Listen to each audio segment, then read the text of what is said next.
hear? It's a Yes, pleasure. yes, we can hear. Do you hear me? Yes, I hear you. Please Okay. continue. Thanks for the invitation. It's a pleasure to have this seminar and, well, not be at Mohali, but, well, in a way, be there. I've never been to India, and that's the first time I'm almost being to India. So I'm going to talk about some stuff related with dimension-free estimates, but for maximal functions on ZD. So essentially, this is a project which was started about 3 or 4 years ago with Jean Bourgain, Stein, and Mirek. And then we proved some results, but then after Jean and Eli sadly passed away, I continued this with Mariusz and some other people later. So I'm going first to recall what is the continuous counterpart of the theory that we are trying to develop and what is known there, and then to speak about some things on the discrete setting where it turns out that there are more difficult for some reasons. So I will try to explain why and what can be proved and what we struggled to prove and were unable to. First let me start with the continuous setting. And in this setting, we take G to be a symmetric convex subset of RD, compact with non-empty interior. So I didn't write it, but such a set often will be called symmetric convex body. Symmetric convex body. And by symmetric, I mean, of course, that if X is in G, then minus X is also in G. So we take these averaging operators, MTGF. This is just the Hardy-Littlewood average over the dilate of G. So it's an average of a centered form. So then we take the maximal function corresponding to those. So you take the supremum over T of MTGF. And this is the what is called usually the centered Hardy-Littlewood maximal function. And only for this centered Hardy-Littlewood maximal function, I'm going to discuss some results. So you see that usually one takes G to be the Euclidean ball or sometimes the cube.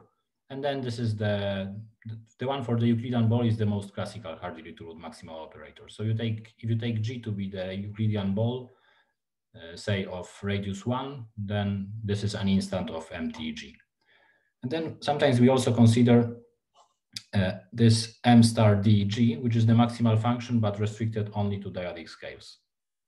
So you take, sorry, this is wrong, should be N in Z. Yeah. So you take parameter N in Z, and then you consider M2 to the NF. So this is just the maximal function restricted to dyadic scales, the dyadic maximal function. And of course, by a simple comparison with the ball, and by this I mean that G is contained in a Euclidean ball and contains a Euclidean ball, just because I assume that it's compact and has non-empty interior. Then one can easily compare this M star G with M star corresponding to the Euclidean ball and get that the norm of this operator on LP space, LP, by LP I mean LP of RD, is finite. So of course, for each P between 1 and infinity, and each symmetric convex body G, we know that this quantity is finite.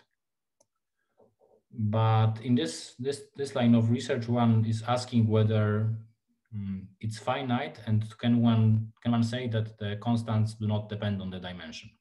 So what do I mean by this is that if one recalls the classical proof of the boundedness of the Hardy-Littlewood maximal function, then it goes by interpolation of weak L1 with L infinity. And at the L infinity endpoint, we have contractivity because it's an averaging operator.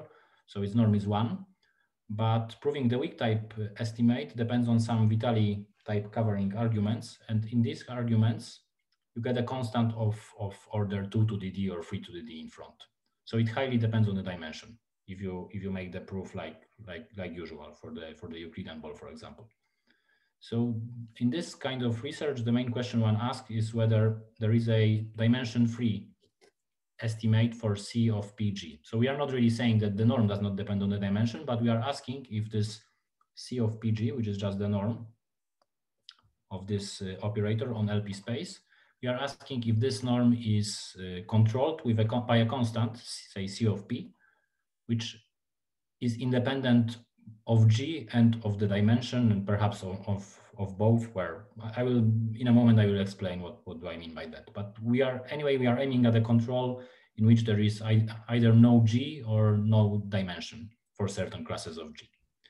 So for general symmetric convex bodies, it was proved by Bourgain in 1985 that if you consider this C of 2G, which means the norm of the Hardy-Littlewood maximal function on L2 of RD, then this is controlled by a universal constant C, which does not depend on D and on G. So for any convex symmetric body G, it's the norm of the Hardy-Littlewood maximal operator corresponding to it is controlled by a constant. And actually, I have written here C, but this C can be made very concrete, like 100 or something. So it's not 1,000 million, but a much smaller constant, like of the order of 10. Okay, so Bourgain's argument was interesting in a way that it went through a connection with the high-dimensional geometry of convex sets. And actually, if some of you have heard about the isotropic constant, then this is the first place where it appeared, essentially. So then people studied similar aspects of high-dimensional geometry of convex sets, but the first time it appeared was in this paper of Bourgain. Actually, he defined the isotropic constant in this paper. And in this paper, crucial to the result were methods of Fourier analysis, mainly the study of some of the Fourier transform of the characteristic function of G. So I'm not going to speak about this now because later on in the talk it will be appearing everywhere and all the time. So I don't want to focus it about right now, but just to hint, it is the estimate for the Fourier transforms that were important to establish this result. And then shortly afterwards, Bourgain and independently Carberry, I think in the same year even, were able to show that this is still true for P greater than 3/2. By still true, I mean that the constant, we have an estimate C of PG, recall that this is the norm of the maximal function corresponding to G, is controlled by a constant C of P, which does not depend on the dimension nor on G. It only depends on the parameter P, which supposedly needs to be greater than 3/2. Okay, and also another thing that is known is that if you consider the dyadic maximal function, then for this we have estimates independent of the dimension for all P's greater than 1. But surprisingly, for this general kind of convex sets, nothing has been done essentially since 1986. So it is believed that C of PG is controlled by a dimension 3 constant for all P's, but the current methods don't allow us to prove it. I mean, they are too weak. So for about more than 30 years, the maximal range of this is P greater than 3/2. Seems hard to overcome this. Okay, but this is the maximal range that I'm saying about is for general symmetric convex bodies. But instead of considering a general symmetric convex body, we may think about specific classes of convex bodies. So I have a question hello, yes? Yes, please. I have a question. For the Lacunari, what is the reference for that P greater than 1? Sorry, could you repeat? Reference for that 3, that Lacunari maximal operator. Okay, so it's also in the paper of Carberry from 1986, for example. I can, yeah, maybe I can send, how is it called? Okay, I can send you, after the seminar, I will send you I will send everybody. Okay, okay, so let me just write it. And then I can make also a more, well, because the paper of Carberry is sort of, if you see it for the first time, then it will be rather hard to understand. So maybe I will send also a link where it's sort of a bit easier to understand. Okay, yes. Okay, so thanks for this question. Okay, and then, yeah. So in the Lacunari case, we know that this is true for all P greater than 1, but in the other case, nothing is known so far for general convex sets. But as I said, instead of considering general convex symmetric bodies, one may think about classes of them. And the class that, well, it's the obvious class in which we can think that members of the class exist in every dimension is the class of the LQ balls. So you take Q between 1 and infinity, and you let BDQ, or sometimes I will abbreviate this to BQ, to be the Euclidean ball in dimension D corresponding to the little LQ norm. So for example, if you take Q equal to 2, then this is the Euclidean ball. If you take Q equal to infinity, then this is the cube, the supremum ball, which is the cube. And it turns out, actually, this was the starting point of all this research, but this starting point was only for Q equal to 2. So for the specific class of balls corresponding to, of convex sets being the Euclidean balls, in I think about 82, Stein and then also with Stromberg established a dimension-free bound for all p's greater than 1. But remember that now we are only in the class of the Euclidean balls. So it's far less general than the result of Bourgain, but in a way it's true also for the ranges where his result is not known. So for p greater than 1. Okay, and then shortly, well, after Bourgain and also after Stein, Detlef Miller was able to show that C of P BQD, now recall that BQD is the d-dimensional ball corresponding to the little LQ norm. So for example, little L1 or little L2, L4, etc. But now we have a restriction here, Q less than infinity, so not the cube. So Detlef Miller's result says that we have a control C of PQ for P greater than 1 and Q between 1 and infinity, excluding infinity, for these for the norms of the maximal functions corresponding to the Q balls. And then in 2014, Bourgain showed that the same is true for the cube. So if you take Q equal to 2. But of course, the point 2, if the constant C of PQ here explodes if you go with Q to infinity, because if not, then 2 would imply 3. But well, another proof was needed, so it cannot be the case that C of PQ stays bounded when Q goes to infinity. Okay, so essentially this is also what is all that is known for specific classes of symmetric convex sets. Apart that in the continuous setting, if we make an affine transformation of our set, then the result still is true. So if you take, for example, if you take the Euclidean ball and you dilate it in each coordinate, then you get an ellipsoid in d dimension, and the norms of the operators are the same, of the maximal operators. So this kind of operation, actually any application of an orthogonal matrix and dilation and scaling does not change the norm of the operator. So apart from this, these are the only cases where we can really say something that the norm is controlled. I mean, the only specific cases of sets G and of averages. Okay, so now I wanted to say about this to introduce what actually was the subject of what was and is the subject of my research. So we have been thinking about a discrete setting where instead of RD you consider ZD, and instead of the Hardy-Littlewood maximal operator on RD you consider its counterpart on ZD. So now G is again a convex non-empty subset of RD with non-empty interior, and I still call it a symmetric convex body. And then the averaging is made over Z. So we take the dilate TG intersected with ZD, and this now doesn't mean the Lebesgue measure, but the number of lattice points. So it will be clear from the context because I will always write the intersection with ZD if I want the number of lattice points. So now in the denominator, you count the number of lattice points in the dilate TG intersected with, this is the number of lattice points. So it's just TG, counted the number of lattice points, and you sum the points in TG intersected with ZD with the translations of F. So this is the obvious counterpart of the Hardy-Littlewood average in the discrete setting. And then the obvious candidate for the maximal function is this. You take the supremum over T greater than 0. And of course, now a function is from ZD to C. And then the counterpart of the dyadic operation is obviously this. So note that when I'm speaking about discrete objects, I will always write calligraphic letters. So for example, this is not M, but this is a calligraphic M. Likewise here.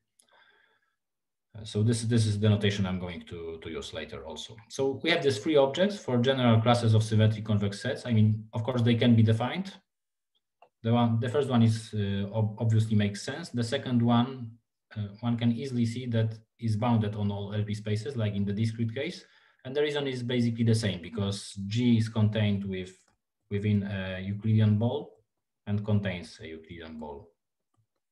So using this, one can, if you are not interested in the size of the constants, one can transfer everything from the case of the Euclidean ball, and such a Hardy-Littlewood maximal operator is also bounded for the discrete Euclidean ball. This is quite easy. Maybe in this case, even cube is easier for some reason, which we'll see later.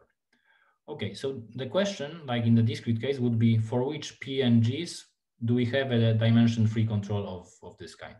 And once again, please observe that this C is a calligraphic C, so I'm still using this convention that the calligraphic letters correspond to discrete objects.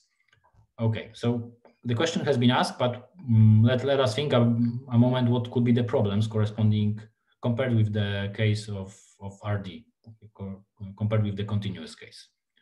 Okay, so first problem would be that on ZD, there is no dilation structure. And this is because I said that on RD, some of the arguments are based on the fact that we can dilate everything and rotate. So on ZD, we don't have dilation. I mean, we do have dilation, but only integer dilations, and this is not enough. And then very little rotations are allowed. So basically, the only rotation of ZD, which makes it again a ZD, is permutation and sign change. So this restricts very much the number of rotations that we can use. So essentially, point 1 and 2 says that once we are given as convex set G, we are given this convex set G, and we cannot do anything with it. So for example, we cannot scale it to have another Lebesgue measure, or we cannot rotate it. This was important for parts of the arguments in the continuous setting, but it's not anymore present here. So as I said, in summary, we are stuck with this fixed body G. Okay, and another problem that is clearly seen from the definition is that in the denominator, let me just scroll it a bit more for a moment. So here, we had the number of lattice points in the dilate of G. And this is not an easy number to, I mean, it's a number, but to tell what is the size of this number is not so easy, especially that we would need to say something of a dimension-free sort about this number. So for example, if G is the Euclidean ball, then basically we are studying the Gauss circle problem in high dimensions. So not with the, well, we are not after the optimal error term, but we are after a dimension-free approximation of the problem, which may not be so easy.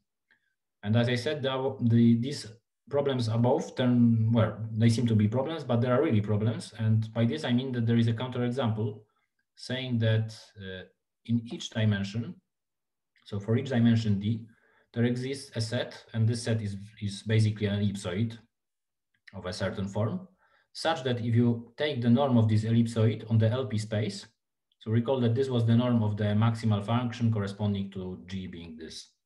So this is G in this theorem. Then the norm goes to infinity with the dimension, which cannot happen in RD because there was a result saying that, so this, I didn't write what P is, but this is for all P's between 1 and infinity. So recall that in the continuous setting, there was one of the first theorems I mentioned was that of Carberry and Bourgain, and it was saying that if P is greater than 3/2, then there is a dimension-free control for all symmetric convex sets.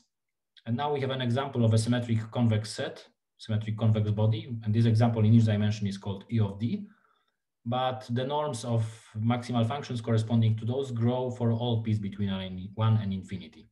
So it says that no result of the form that exists in the continuous setting is possible here, because we always have this explosion. I mean, for each dimension, there is a symmetric convex body called E of D that makes the norm large, or larger than log D to the power 1/P.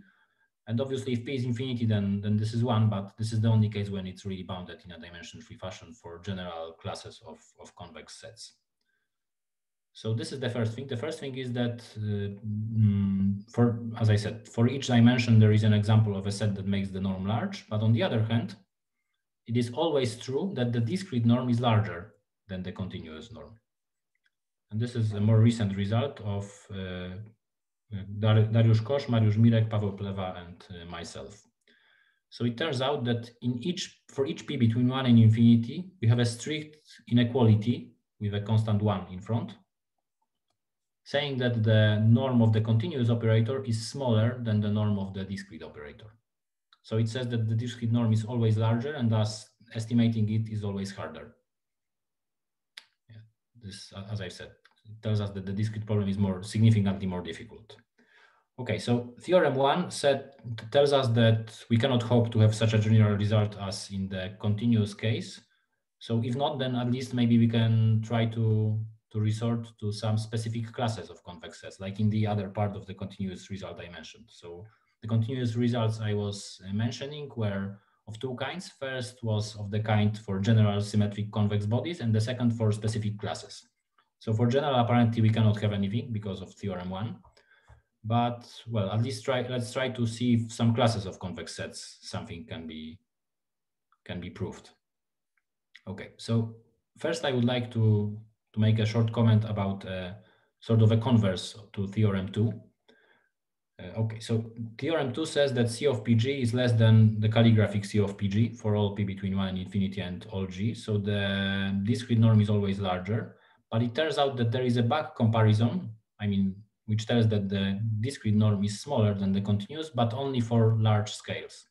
And by large scales, I mean that we are taking t, which are greater than a certain parameter a, and in a moment you will see that this parameter depends on the convex set. So if we define C of PGA, calligraphic C of PGA, to be, once again, the maximal function, but when restricted to large scales, t greater than a, then one can prove the following partial reverse to theorem 2. So we define this constant. You don't really need to bother what that means, but I will in a moment tell you what this constant is for specific kinds of G. Then it turns out that if you take C, so the discrete maximal Hardy-Littlewood operator in scales larger than d C of G, then we have a control with a constant e to the 6. So there is a universal constant, but only if we restrict the scales to d times C of G. So depending what C of G is, this means a certain restriction, depending what C of G was for the concrete convex set G. Okay. So is there anything special about this minus half, comma half, and default product, or anything containing the origin? If you dilate it will change a bit the. I think if you dilate this one here, that's a good question. I think if we change this one here, then it will affect in a way the constant C. Well, of course, because the definition is for infimum for t greater than 0 of that, and if you change this to say minus 1, 1 to d, then you will change the definition of C of G.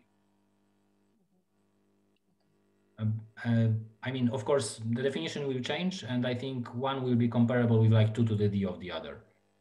Because if you make, for example, say minus 1, if it was this one here,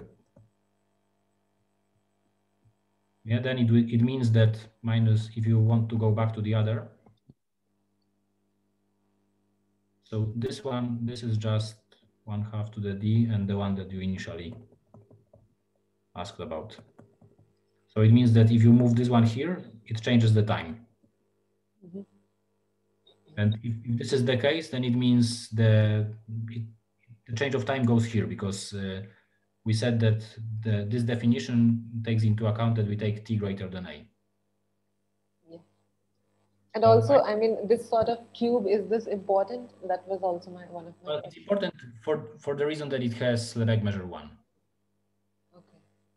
You see, because the one that, if you take minus 1, 1 to d, then it has Lebesgue measure 2 to the d. Mm-hmm. And this one has Lebesgue measure 1. So this is why it's important for that. Actually, if we are speaking about this constant, then it can be defined. This is a definition, but an equivalent definition would be that this is a norm of the identity operator. And now, maybe I will make a mistake, but it's a norm of the identity operator either from L infinity to the norm corresponding to G, because I said that G is a symmetric convex body, and then there is a thing called Minkowski functional associated with it, and then it defines a norm on RD. So essentially, this is a norm of the identity operator between the two spaces. So for example, if we take G to be the cube, then this is 1 basically, or 1/2, because depending which cube you take. But yeah, I mean, the important part about -1/2 to the D is that it has the back measure 1. So this is why it's useful to have it in this form. Okay. And the right-hand side is supreme over t greater than 0, right? And that CPG. Yes, yes. So of course, that's a good question also, because of course, I mean, I could state the result if we don't have the supremum over t greater than 0, but supremum over t greater than something.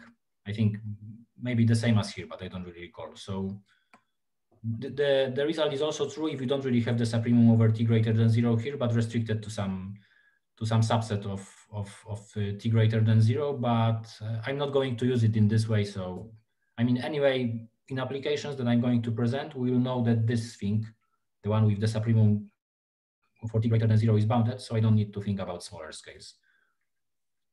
Yeah, but because one point to observe is also that in the continuous setting, if you have, I think what is true is that if you have this for any t greater than something, then if you change, then one can use dilation to change the body G to something else. So in the continuous setting, it's not so important to have this restriction. But in the discrete, because as I said, we cannot do anything with the body G, so it's fixed one as and for all. Then it is important if we have times greater than this or greater than that. Okay, so below I just gave an example of what the C of G is for particular cases of G. So if you take G to be the ball, the LQ ball, then it turns out that C of G is D to the 1 over Q over 2. So in particular, because we know that the continuous maximal function corresponding to the ball BQ is bounded in a dimension-free way for all P's and Q's, then we know that this is true. And this 1/2 d to the 1 over q plus 1 over, this is a mistake, sorry, once again, not plus 1/2, but plus 1. Because I said that here we have d times c of g. So since c of g is d to the 1 over q over 2, c of g times d is d to the 1 over q plus 1 over 2. So for example, just using the continuous result, we can say that for the case, for the class of LQ balls, the dimension-free estimate is true if you restrict the supremum to this range of t's. So for example, if t is equal, if q is equal to infinity,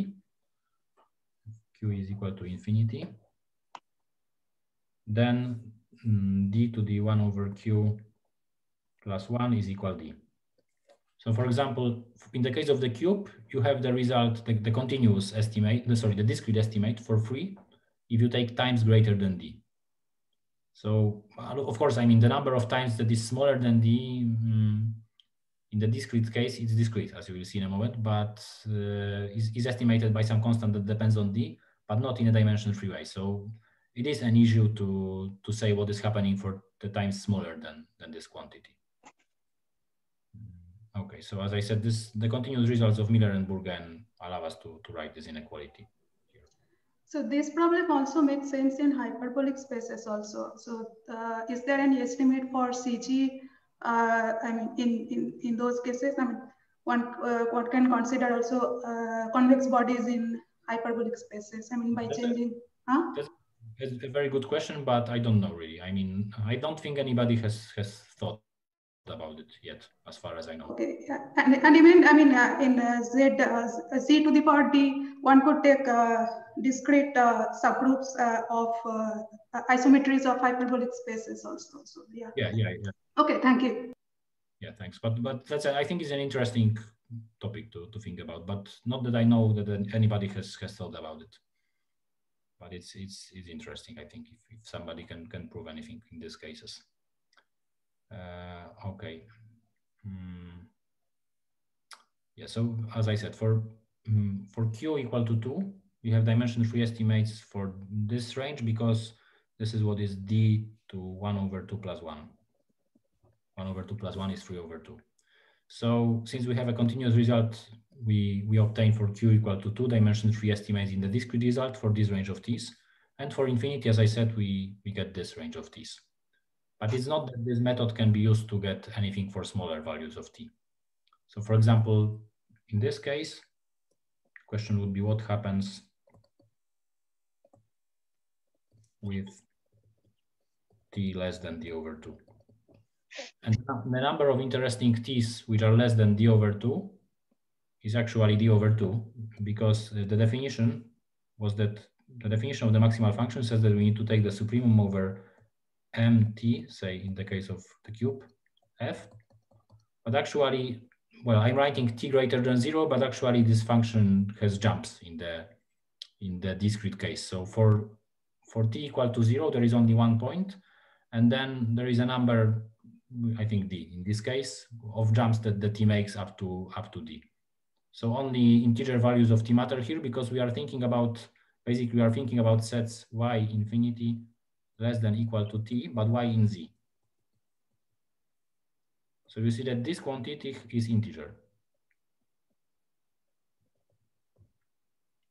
And yeah, we are saying how many jumps the t can have from 1 to d over 2, and this is basically d over 2. Because say from 0 to 1, excluding both, the function is constant. So we have an estimate in terms of d, something of the order d over 2, but it's not dimension free. I mean, d is present there. Okay, so before speaking more about this, I would like to also mention that this threshold coming from the general result comparing discrete to the continuous can be lowered for these LQ balls, but only for Q, as far as I know, only for Q between 2 and infinity. So for Q equal to 2, it's an older result of Bourgain, Mirek, Stein, and myself. And for Q between 2 and infinity, it's a more recent result of Kosz, Mirek, Plewa, and myself. So it says that we can always take, recall that for LQ ball, we had this d to the 1 over Q plus 1. In particular, for the cube, it would be d to the power 1. So this result says that we can always take what happens in the cube case, but only for the LQ balls. So it says that the supremum can be always restricted to t greater than d if we are within the realm of the LQ balls. And this is for p, yeah, I wrote it above, sorry, for p between 1 and infinity, and for q between 2 and infinity strictly. Okay, so no, I'm not going to describe the proof, but I would like to mention some ideas which are important in the proof. So for q equal to 2, it is crucial that the space L2 of 1D, just this simple L2 space, is a Hilbert space. So basically the parallelogram row there. And we also use Khinchin inequality. While for q between 2 and infinity, we use something which is called Hanner's inequality, about which I haven't heard before working on this paper, so I just decided to write it up here. So this is something which can be thought as a replacement for the parallelogram law in the case of LQ spaces. So it says that if you take x plus y, little LQ norm to LQ, this little LQ norm is just this quantity, plus the other thing, this is smaller than the one on the right. And if q was equal to 2, then there is an equality in this inequality. So Hanner's inequality is the parallelogram law in the case of q equal to 2, but apart from that, it has this form.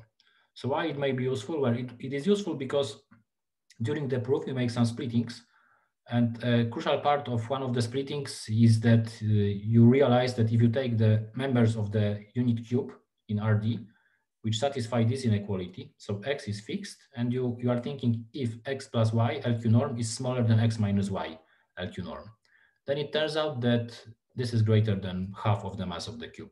So actually for most of the points x is equal 1/2, but for some of them it's equal 1. So yeah, this inequality is important in the proof. And now if you look at this, it bears some resemblance with what we have here. So in the set in which we are interested, we know that x plus y is smaller. So for example, in this set, we can always estimate x minus y is larger than x plus y. So we can always estimate, for example, this plus y. Yeah, And then it's not that I'm going into the details, but just to try to make you realize why is it useful, this Hanner's inequality there. Okay, and after having this, we can prove, well, using also Khinchin inequality, in this case, we can prove that one can restrict the supremum to t greater than d, always, all the LQ balls. Okay, so still this is, I mean, we restricted it for all the LQ balls to t greater than d, but it's not that we have proved any really dimension 3 estimate. I mean, because still t is smaller than 2 remain, and what to do with them is not clear, at least from this approach. And I just want to ask that, is this d sharp, the constant which you get, t bigger than something? I mean, can one reduce that? Which constant you mean? Yes, the supremum t bigger than d, and that norm is bounded by the continuum one, right? Yes. So this, can one lower this d further, or this is the best one could get? This is the best so far that is known. So that's, well, in some, if you take in this regime, what you can say is that you can take t greater than ad for any a, and then the dependence will be c of pqa. So for example, you can take d over 1 million or d over 1,000 or whatever, you take a small enough, but only here. And here in this case, actually, I don't know, the method of the proof does not seem to allow lowering it. So lower in this way, but not that you have lowered the dependence on d, because you see that I said that this is just a times d. Yeah, but it's still a constant times d. It's not an improvement of the order. On the other hand, for q equal to 2, I don't even know how to prove this. So for q equal to 2, I only know that you can take t greater than d, but not t greater than d over 10 or something like this. The method of the proof does not seem to be able to produce that. Maybe just one more question about the same thing. So in the definition of the C, P, and A, I mean, you have this minus half to half and then this cube. So instead of cube, if we take some other object, different shape, does it change? Like for example, we take a ball of cue ball of radius 1 or half. Okay, so the problem is that the cube has this very nice property that you can partition RD with integer shifts of the cube of Lebesgue volume 1. Yes. And this is the cube minus 1/2 to d. You just shift it all over ZD, sorry, all over RD, and this is the partition of RD. I see. But not with any other convex set. Okay. This is why cube is useful for this comparison, because, well, you can try to do it with a ball, but there will be a lot of overlap or holes or something. So sure. Okay, no, I think that is, yeah. Thank you. That was thanks. That was also a good question. Okay, so yeah, continuing.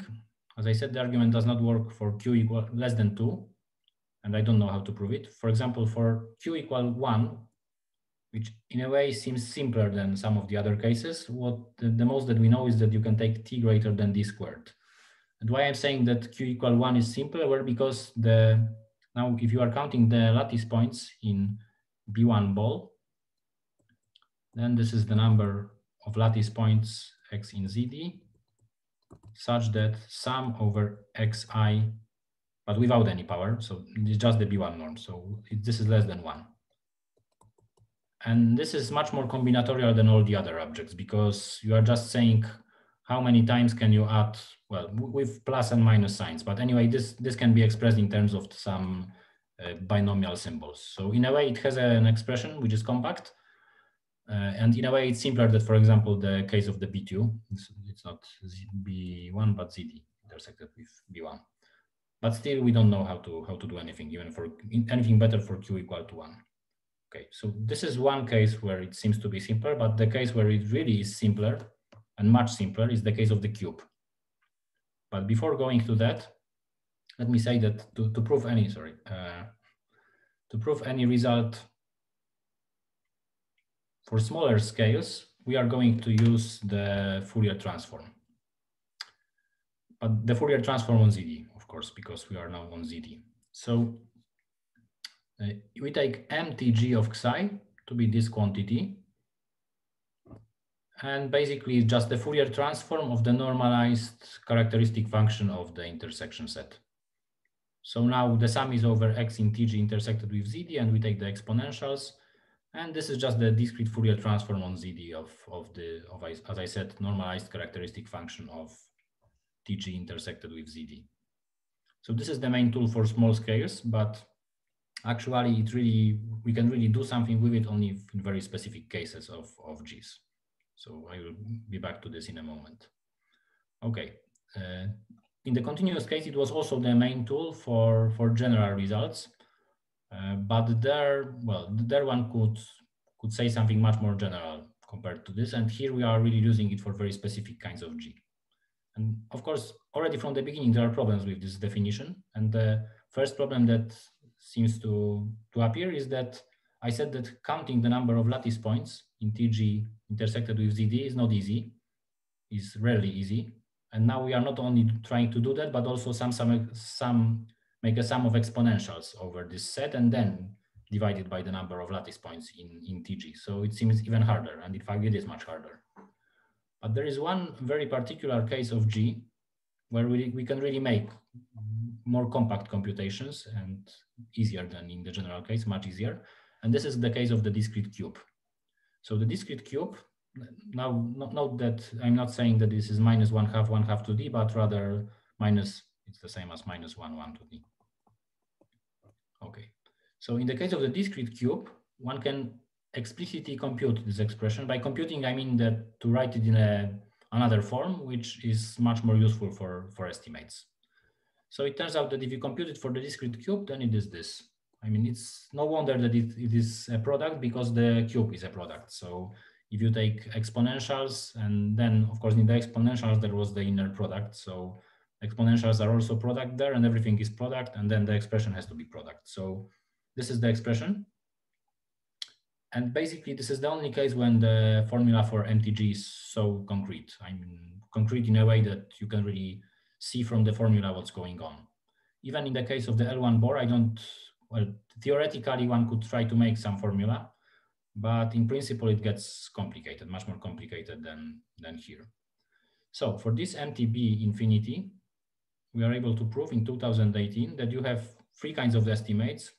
I'm not going to really point out where these estimates are useful, but let me try to reassure you that these are the estimates that are useful for proving some results. So for example, in the continuous case, they are true, and it turns out that also in the discrete case, they are true. So the estimates I'm saying is the first two. One is that the difference of one and the multiplier is controlled by t times psi. The other is that the multiplier decays like c over t times psi. And the last one is that the difference has this estimate. Okay, so obviously in this case, one can try to work with the formula to really prove these inequalities, and this is what happens. So you take the formula and you try to prove them. And some of them are very easy, like this one is really easy.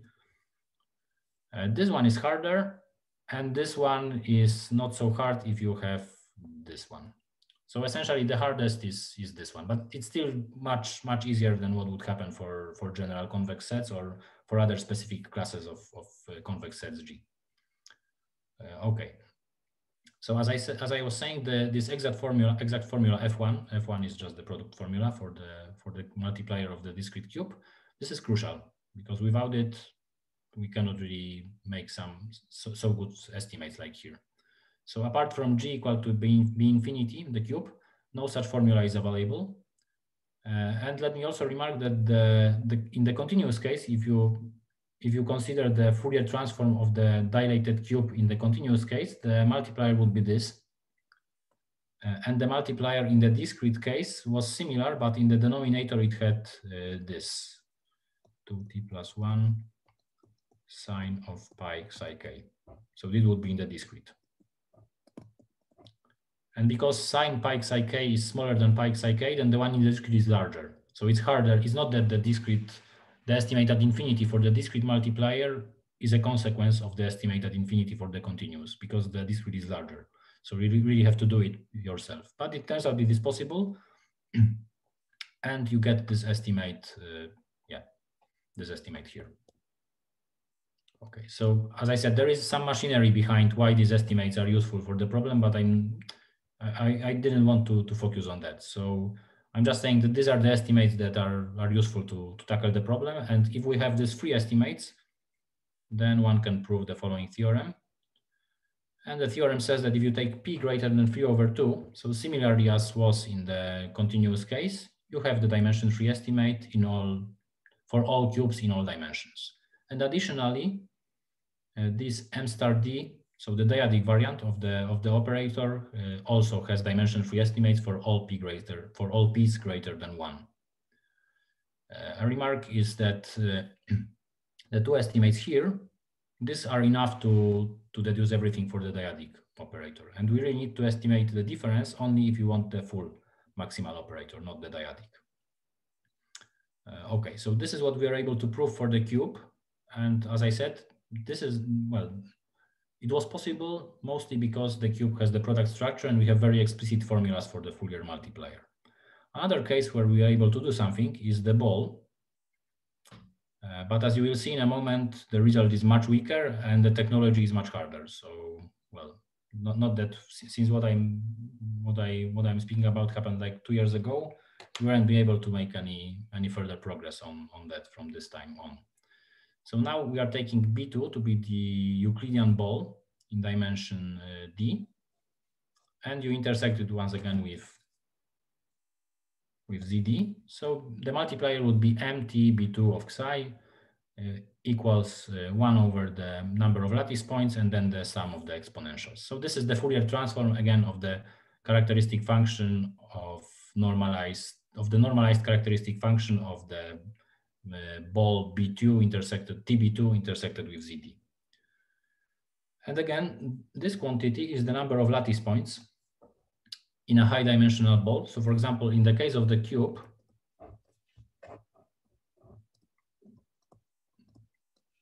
the expression was very easy. It was just this.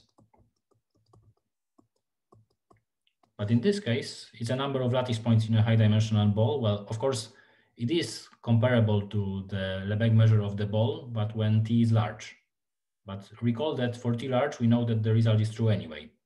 So t small are those that are interesting, and it's not anymore true that the number of lattice points is comparable in a significant way with the Lebesgue measure of the ball. So as I was saying, this is sort of similar to Gauss circle problem in high dimensions with a dimension 3 flavor, but in small time scale. And this makes it much different than if it was in a large time scale. So the large time scale, t greater than d, we know that it's true, but we are now thinking mostly about t smaller than d. Okay, and again, MTB2 does not have a compact form. So it's much harder to do anything with it than it was in the case of the cube. Okay, but still we are able to prove something for the multiplier. So now I denote by kappa this quantity. So kappa depends on t and d, and this is just t divided by square root of d. So it turns out that we have these three estimates. One is the estimate at 0. So mt minus 1 is controlled by kappa times xi squared. And this is true for all times t greater than 0. So note now that we have xi always glued to kappa, and this is important. So we have kappa times xi here. Okay, kappa is a constant that depends on the dimension because it's t over the square root of d. But in the first estimate, E1, it is glued to xi. So it's always kappa times xi here. Now in the regime t greater than the square root of d less than d, which means that kappa is between 1 and the square root of d, we have this estimate. So once again, we have kappa here, but here we have kappa glued to xi. And this is important. And in the last regime, where we have t smaller than the square root of d, we have this estimate. And now, once again, you have kappa glued to xi here and kappa glued to xi plus 1/2 here. So these are similar to what happened for the cube.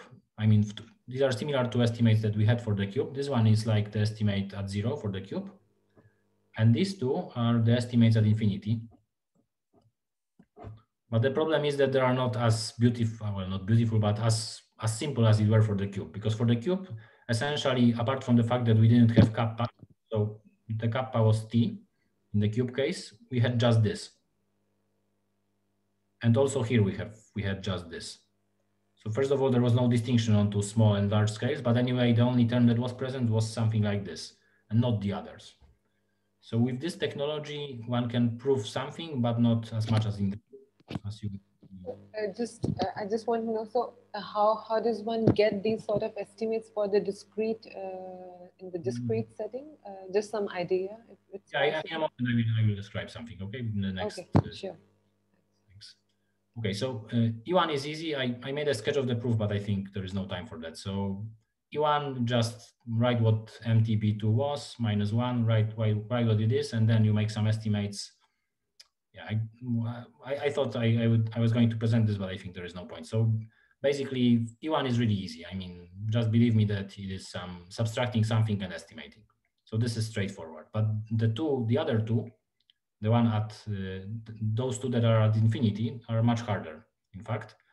And the one, let me start with E2. So yeah, the estimates at infinity, E2 and E3. So in this scale, square root of D between T and D, we use something which we call a dimension reduction trick. And basically it means that in the beginning, you are in this regime that T is between D and the square root of D.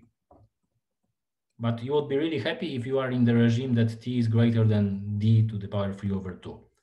And the reason for this is that, as you remember, I was saying in the beginning, I was saying that the continuous estimate for the ball implies the discrete estimate for the maximal function of the ball in this regime, where later we lowered it to D. But in the beginning, I was saying that in this regime, it's true. And basically, this is true, well, easy to see in this regime because the number of lattice points is comparable with the Lebesgue measure of the ball in this regime. So if you are able to somehow reduce this case to the case where T is greater than 3/2, then it might be there might be some gain over that. Well, it's not, I mean, it's not easy to describe this in details, but the idea is here that you want to get over the scale where T is between square root of D and D to the scale where T is greater than D to the power 3/2.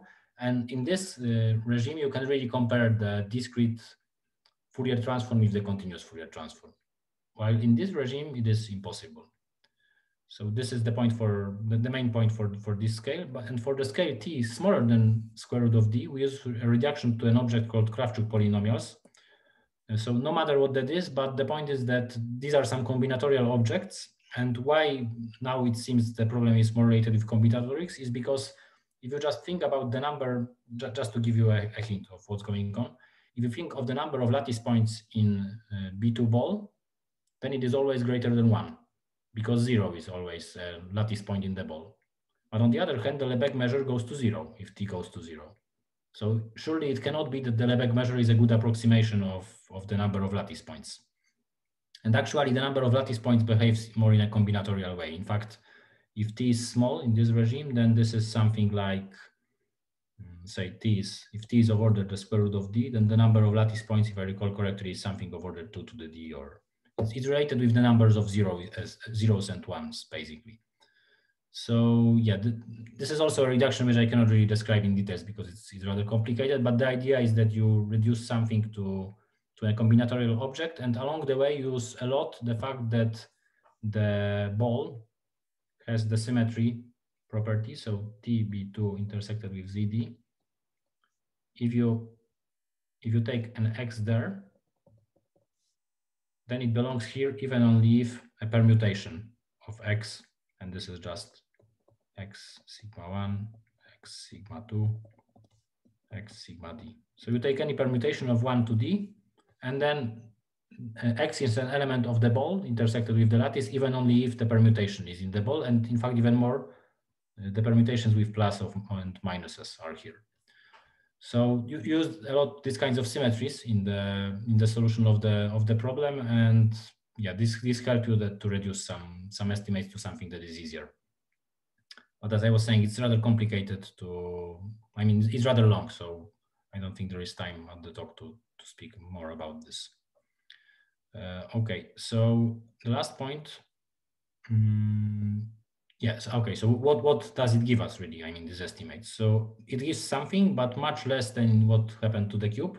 So these estimates for the Fourier transform allowed us to prove that the dyadic maximal function for the ball B2, so this is dyadic, only dyadic, has a dimension 3 bound on only L2. So you see the technology seems harder, but the result is really weak.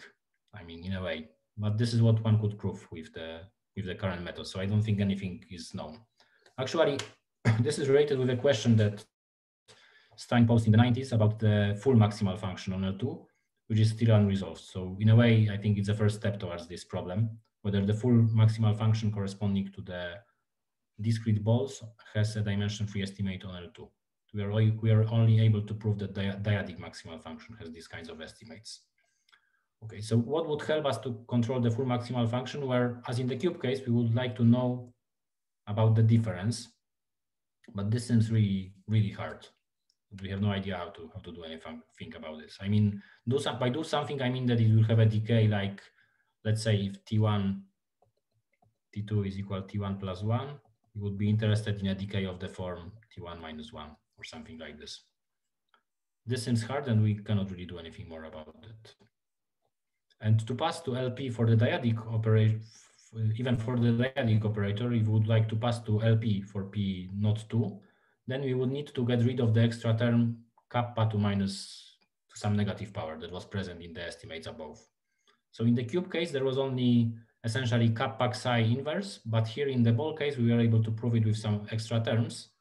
And if one is able to get rid of these terms there, then probably it's possible to get the LP theory for the dyadic operator. But if not, then I don't see a way to do it.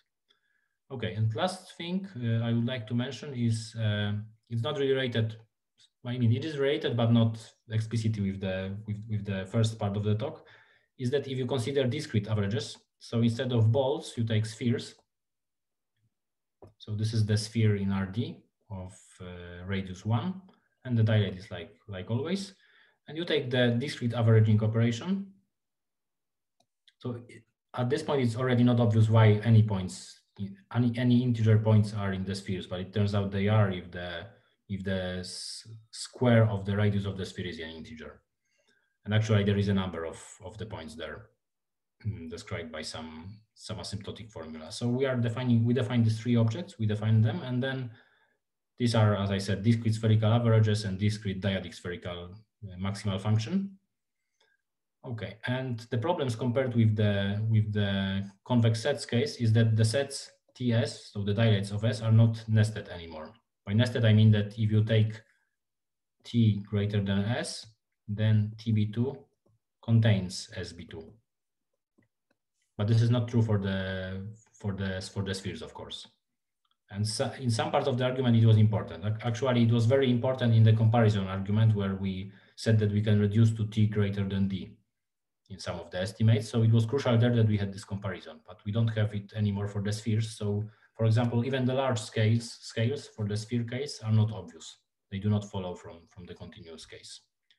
Okay, so again, TS intersected with ZD is the number of lattice points, but this time in spheres.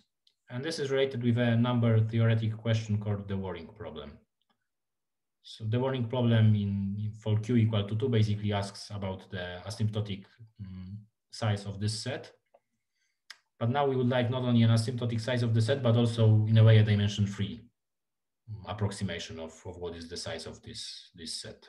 So for example, a lemma that I'd like to mention to give you a flavor of what we are after is in a recent paper of Mariusz, Mirek, Tomek, Szarek, and myself, where we, for example, established that ST intersected with ZD has this size. So this was, of course, known for a long time, but we are able to say that this is the asymptotic symbol here is dimension-free, at least in this regime. Okay, so once having this, we start ourselves asking about the multipliers corresponding to the spherical averages. So it's as previously, but now the sums are not over the set TG, but over TS intersected with ZD. So these are again some exponential sums in ZD corresponding to the discrete sphere. And what we are able to prove are again some estimates for the Fourier transforms. So I would just like to highlight them. So the first one is like before, the difference is smaller than this quantity, and this is easy again. And there are three kinds of other estimates, but what I would like to underline is that, for example, see that here we need to have this T greater than D over 2. Whereas in the case of the ball, the range T greater than D came for free. I mean, by for free, I mean by comparison with the continuous case. And this is not true here anymore, so we need to write some estimate for t greater than 3/2. And we have these three kinds of estimates. Some are similar to what happened in the ball, like this one is similar, even better, because there we had kappa psi and this to inverse powers, but here we have an exponential decay. This one also is similar in terms that kappa, there it was something like 1/7, now it's -4. So the estimates are similar, but the methods needed to prove them, apart from the last one. The last one actually, the proof goes almost the same as it was going for the ball case. So it uses some combinatorics in the small scales. But the estimates E5 and E6, their proofs are quite different, and they rely on something called the Hardy-Littlewood circle method. But we need, in order to apply it here, we need to do it in a dimension-free way. So as I said, the proof of E5 is based on the ideas from the Hardy-Littlewood circle method, and E5, let me recall what that was, E5 is this.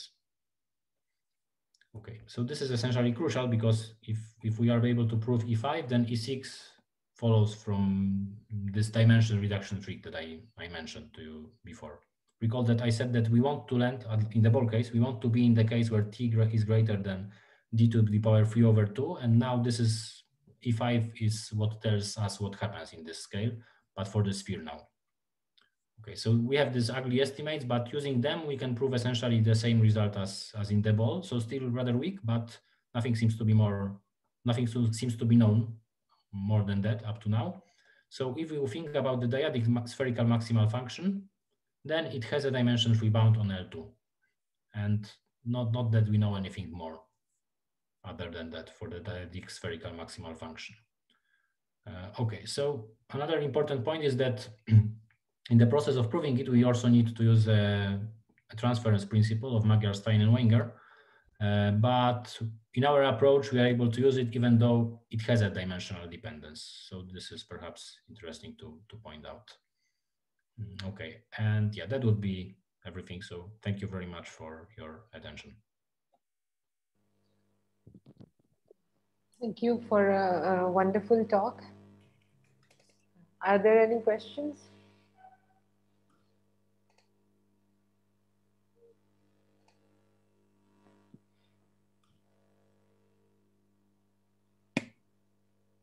So in the last part where you have said about spherical maximal function, the general bounded LP boundedness of the spherical maximal function is known in the discrete setting completely? I'm not sure if completely, but to a large degree. So it is, I think, I'm not sure if I can really cite you the precise result, but for some reasons, the dimensions d greater than 5 are much easier in this case. So I think d equal to 4, some of them are false, but I don't remember exactly which. So perhaps 2, 3, and 4 are false, but I don't really remember the details. So in a way, it's different what we are having now because I don't really care about small dimensions. So the problems that were present in these approaches are not important for me. But there are known, I think there are actually all of them are known if it is bounded or not, but surprisingly, it's not bounded for all. Like in the continuous case, I think the threshold is something like p greater than d over d minus 1 or something like this. In the continuous, it's I think p greater than d over d minus 2. So a bit different, but for large dimensions, it's still almost 1. So this is what happens to. Okay. And in the discrete case, like if you take a BQ ball and then take the sphere, I mean, are there results for even that kind of? I'm not aware of any of them. Okay. So I don't know because I mean this one for the sphere is quite recent. So I written 2020, but it's actually from December or maybe from January 2021. So this is I think the first time anybody addressed this question for the dimension free. But about the not dimension free case, I don't really know. Maybe there are some, but I don't think I have heard about them. Okay. But it's possible that there are some results for other LQ. Yeah, for the balls, for the spheres, say SQ, if you are not after a dimension-free dependence, then maybe there are some, but I don't really know. Okay, and just one more question. In the case of the Hardy-Littlewood maximal function, like when we have this Fefferman-Stein's vector-valued extension, are there dimension-free estimates over there as well in the case of continuous as well as in the discrete case. Sorry, could you repeat? So basically, when you have this LR valued extension of the Hardy-Littlewood maximum function, so vector valued extension on to LR spaces. So there also, do you have some dimension-free estimates, or is it studied or not? So I know that there is a paper which says that there is a dimension-free Pfefferman-Stein inequality for the ball. In the continuous case, okay. Yes, in the continuous, but yeah, in the discrete. Christoph Kriegler. Yeah. Krieger, I think, and Luc de Laval, they proved it, okay. that for the ball is sort of specific in the way that, well, I haven't really read in detail the paper, but I think they also use the reduction to spheres, and spheres are nice because high dimensional spheres are sort of rotations of lower dimensional spheres. So this is why if you have something for the spherical operator in high dimension, then you have it for free for full length. So, but I don't know if you can really make any vector valued estimate. I mean, maybe it's possible, but not with the method that they used for other cases than the Euclidean ball. Okay. So this is actually the only thing that I know, that there is a vector value dimension-free estimate for something related with the Hardy-Littlewood maximal operators. Okay. Okay. So thank you very much for the next. Thank you. Just one maybe quick question. So, so now that you have had some estimates on the kernel of this discretized sum, right, of the exponentials, so can one also exploit that in proving some Bourgain for the spherical means for the discrete setting? I mean, because they are pretty sharp, I suppose.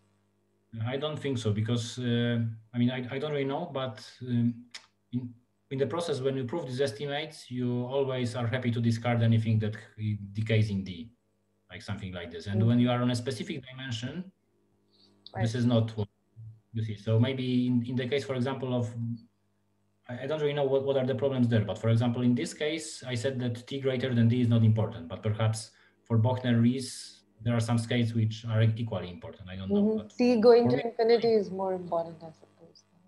Yeah. So, for example, for me, small t is much more important than large in these kinds of. Okay. Okay. Thank you.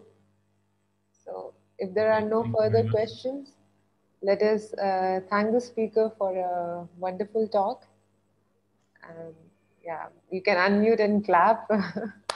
Okay. And yeah, it would have been nice if we had you here, but yeah, so at least virtually.